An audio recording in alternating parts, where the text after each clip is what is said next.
Welcome back to mckilliplife. This is Amber, and today is going to be an unpacking blog for February the 1st, 2025. In this video, you'll see me, Amber, as well as my husband, West, and well as our two puppies. The short-haired is Snickers, who is our supervisor, and Dutch, the fluffy one, who is blind. This day started with West wanting to work on the blinds in our dining room. Originally, these rooms had mini blinds, the little metal thin ones. And when we went through the remodeling process, we decided for these rooms, we'd like to upgrade them. And these are going to be faux wood blinds. So we got kits for all 5 of the windows. And on this day, we just decided to start with one and see how it went. And as the process went along, the process of hanging it is very similar to hanging the metal mini blinds. And it went pretty smoothly, especially with my husband with all his tools and his expertise. So once we finished one, we were in the groove and we decided to go ahead and do the next one. And we were ready to do the other 3 until we looked in our living room and saw all the boxes and the furniture in front of the windows and said, nope, that's going to wait for another day. But having a couple blinds up was nice. It gave us a sense of peace and security, being able to close the blinds at night. We think the end product turned out really nice. These particular kits were pretty straightforward. The most annoying part was actually the very last step. So it has a valance, which is a decorative piece that goes over the top to hide the top of the blind. And it looks like a faux wood trim. The clips were not the same shape as the channel you had to put the clips in. And so you were essentially carving out this composite plastic as you were pushing the clips in. And it was extremely hard and painful. And I told West it really reminded me of putting together drip irrigation parts. And to give you an idea, that process sometimes leaves blisters on your fingers. So it definitely was not a simple or straightforward process. Overall, we liked it a lot. It gave all the coverage that we wanted. When we ended up doing the second blind, we did have some trouble working the controls and getting it to close as much as we wanted it to. And we found that the center support was actually touching and interfering with the cords. And once we got that to stop interfering, then it worked just as well and fine, just like the other one. So that was nice. On this day, my goal was to work on the kitchen. This is a weekend, and our thoughts was we are both here together, so let's work on projects that take both of us. These kind of household projects like hanging up blinds, it's helpful to have a helper like me hanging around to help him work through the steps, read the instructions, all that fun stuff. And for the kitchen, I was probably the most nervous and most nervous about that process because the kitchen is our kitchen and it's very similar to what it used to be, but it's also greatly changed in some key areas. And I knew I would need him there to help make decisions about how it would go together, how we wanted it to be. If I had had my way, I would have liked to avoid the kitchen until the very end and do everything else but it because of the process of working through all the changes. But in reality, for a house to function well, it's important that your bedroom, your bathroom, and your kitchen be in order. And if those things are working well and are in order, then the rest of the house can basically be in chaos. And at least you have a functioning way of feeding yourself and caring for yourself and getting your daily rest. So I knew, even though I wanted to avoid it because of all the choices and decisions we had have to go through, that we needed to address it sooner than later. This was our first major unpacking process, was going through the kitchen. To start the process off, West and I prayed because I knew that there was lots of choices to be made and lots of decisions and just a sheer large amount of work to do. And we chose to set up a folding table at the end of our kitchen to put the boxes on. And that turned out to be a really good decision because just watching back this video, I see how much we were moving back and forth and walking around and climbing stairs and just physically active. And if we had to be bending down to boxes on the ground, it would have been even more exhausting. So having the table there was helpful. So here, this was an area of the kitchen that had changed. Our cupboards were organized differently. They had initially only given us 2 shelves for each cupboard, and we went back and asked them for 3 shelves. And on this particular one I ended up taking out a shelf, but out of the whole kitchen, I believe that was the only shelf I actually took out. Most of them I was able to just adjust the shelves up and still maintain the 3 shelves. But in this area, the arrangement of the cabinets had definitely changed. So just coming to a consensus between us how it would be set up was important. And in this time, I was simply putting things back to where I remember them being, or at least close enough that it made sense. And as the day went on, the more we put up and the more we considered everything that was going into the cupboards, we ended up shifting and changing our minds. But that is the process. Get it unpacked, get it roughly sorted, and then go back and consider the organization. This is a little extra cupboard that we had our daughter brought to the house, and she keeps mainly her things in it. It had come in very useful in the rental, because the rental had a great lack of food storage. And so we had 2 extra little cupboards we were able to put things in. So bringing that back, we weren't quite sure how it would go back because the kitchen had grown, but it worked out well because we don't use that doorway into the living room at the moment. But that was nice because we were able to put things back right where it was. There was no real thoughts about if it was the right place or not. It just went back the way it was.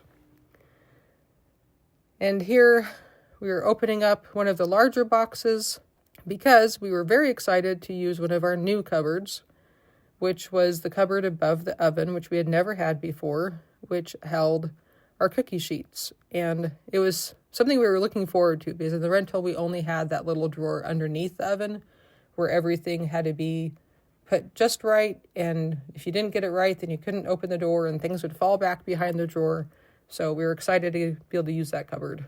And it worked as good or better than we expected. By the end of the day, I was able to fit all of my pans in there as well as my cutting boards. So that was nice.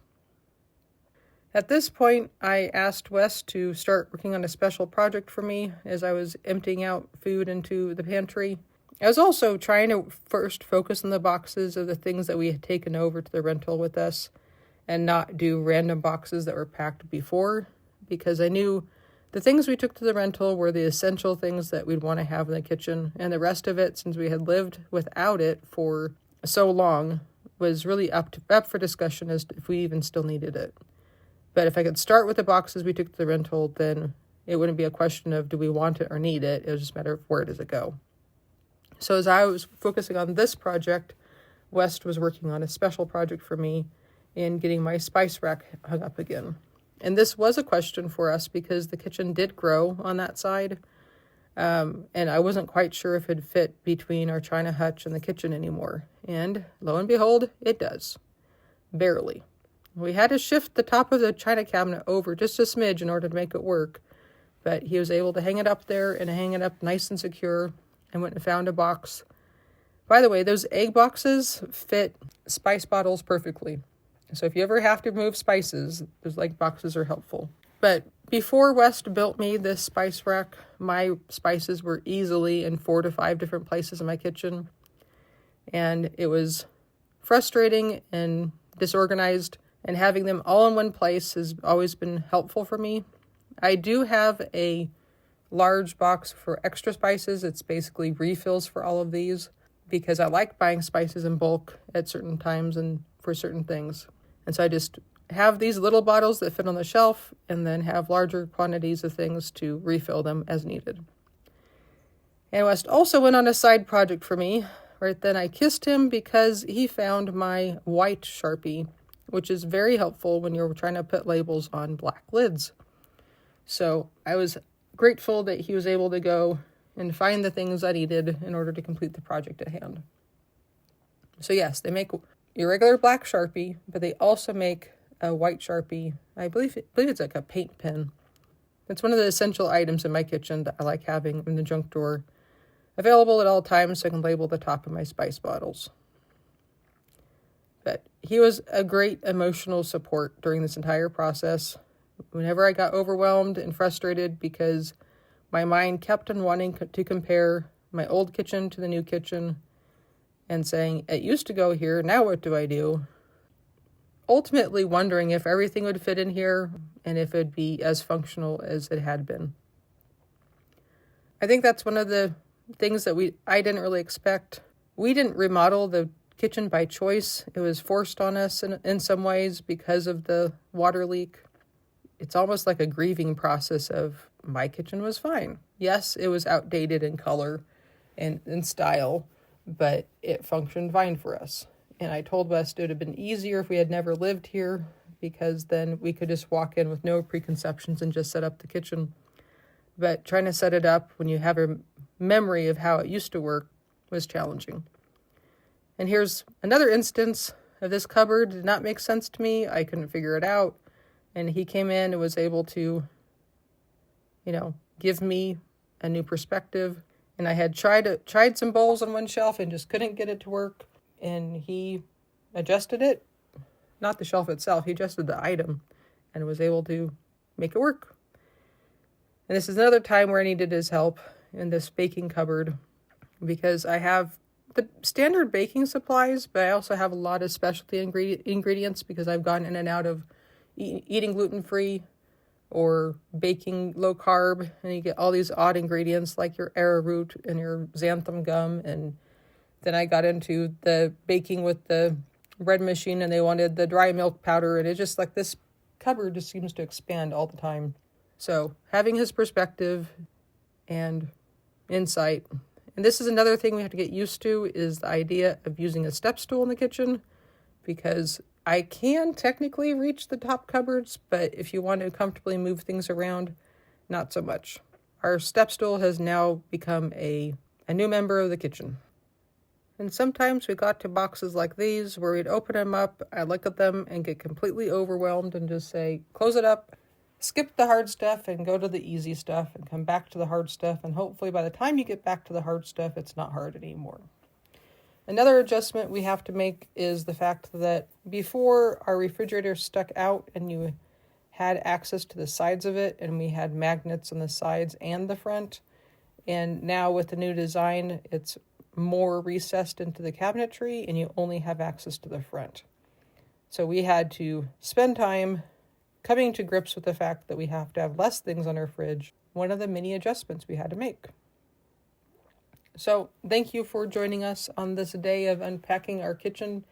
It was not done, and by the end, I was frustrated because it wasn't done. I was wound up because of all the emotions of trying to adjust my mind to the new setup. And West had to reassure me, yes, we really did make progress. And he went back and he counted and he said we actually opened and went through 22 boxes on this day.